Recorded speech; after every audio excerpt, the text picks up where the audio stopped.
warahmatullahi wabarakatuh. Salam Om Swastiastu, Namo Buddhaya, dan salam kebajikan. Perkenalkan, kami dari kelompok 5 ingin mempresentasikan video kelompok kami. Sebelum itu, izinkan kami memperkenalkan diri. Perkenalkan, nama saya Muhammad Fathan Al-Ghazali dari kelas B. Saya dari Prodi Hukum Bisnis.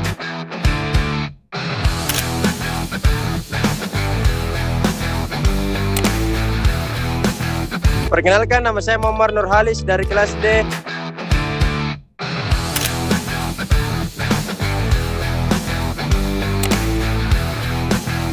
Perkenalkan, nama saya Al-Mukmal Syamsuddin dari kelas D.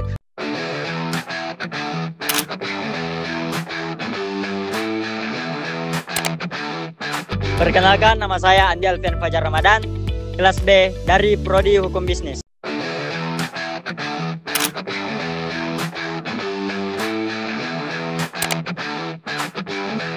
Perkenalkan, nama saya Andi Ahmad Firsan dari kelas B.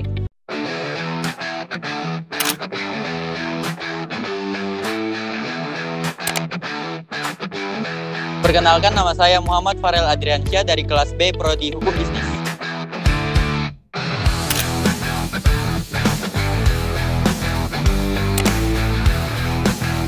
Perkenalkan, nama saya Andi Nur Latifah Ramadhani Azhar Asfar dari kelas D Prodi Hukum Bisnis.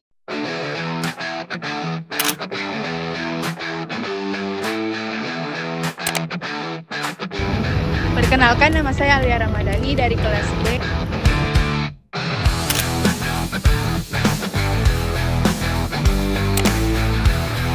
Perkenalkan, nama saya Anissa Amalia Ponto dari kelas B.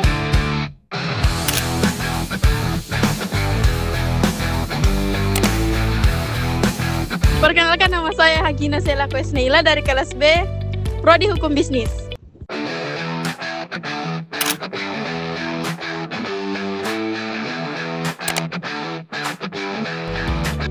Enjoy watching ya guys.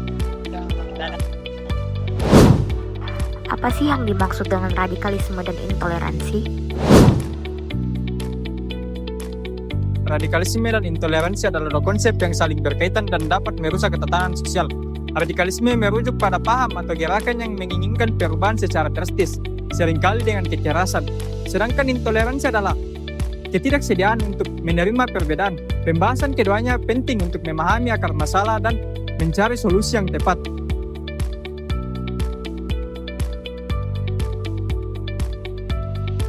Radikalisme adalah sebuah pandangan, gagasan, atau tindakan yang menekankan perubahan dan seringkali drastis dalam suatu sistem atau norma yang berlaku. Ini dia beberapa ciri-ciri dari radikalisme. Ciri-ciri radikalisme ada 3. Yang pertama, ada ketidakpuasan mendalam, merasa tidak puas dengan kondisi sosial, politik, dan ekonomi yang ada.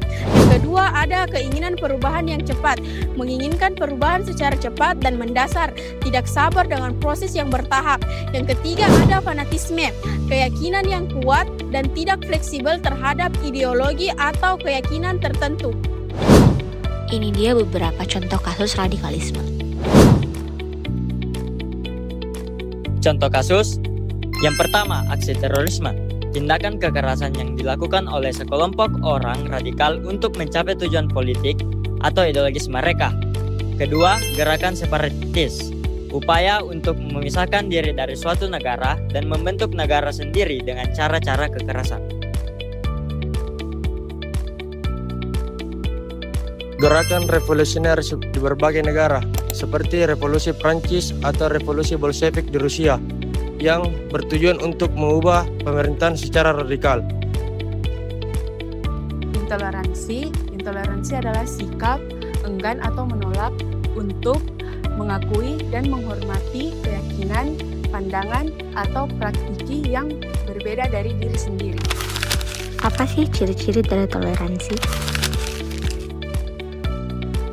Ciri-ciri toleransi. Yang pertama, prasangka. Memiliki pandangan negatif atau stereotip terhadap kelompok lain tanpa dasar yang jelas. Yang kedua, diskriminasi. Memperlakukan orang lain secara tidak adil berdasarkan perbedaan agama, ras, suku, dan kelompok lainnya. Yang ketiga, stereotip. Menggeneralisasikan karakteristik tertentu terhadap semua anggota kelompok tertentu. 4. Ada eksklusivisme, yaitu keyakinan bahwa kelompok sendiri lebih unggul daripada kelompok lain. Yang kelima ada kebencian, yaitu merasa benci dan tidak suka pada kelompok lain. Yang terakhir ada kekerasan, yaitu melakukan tindakan kekerasan fisik atau verbal terhadap anggota kelompok lain. Ini dia contoh beberapa kasus intoleransi. Contoh kasus intoleransi dan radikalisme. 1. Radikalisme rasial. Perilaku tidak adil terhadap orang-orang berdasarkan ras atau etnis mereka. Hal ini dapat dilihat di Papua. Kedua, diskriminasi agama. Perilaku tidak adil terhadap keyakinan atau agama mereka. Hal ini dapat dilihat terhadap pelarangan pembangunan agama minoritas. Persekusi, tindakan sistematis menindas atau menganiaya kelompok tertentu karena identitas mereka, seperti persekusi terhadap kelompok Ahmadiyah atau Syiah. Ujian kebencian, ucapan atau tulisan yang menyerang atau menghina kelompok tertentu berdasarkan identitas mereka. Radikalisme dan intoleransi adalah ancaman serius bagi kerukunan dan pemersatu bangsa. Keduanya tumbuh dari sikap menolak perbedaan dan fanatisme berlebihan yang memicu konflik kekerasan. Jadi, bisa kita simpulkan teman-teman, bahwa perilaku radikalisme ini sangat berdampak negatif. Jadi, harapannya teman-teman sekalian bisa menghindari perilaku ini. Oleh karena itu, penting bagi kita semua untuk memperkuat pendidikan karakter, toleransi, dan modernisasi beragama, serta menanamkan semangat Bhinneka Tunggal Ika dalam kehidupan sehari-hari.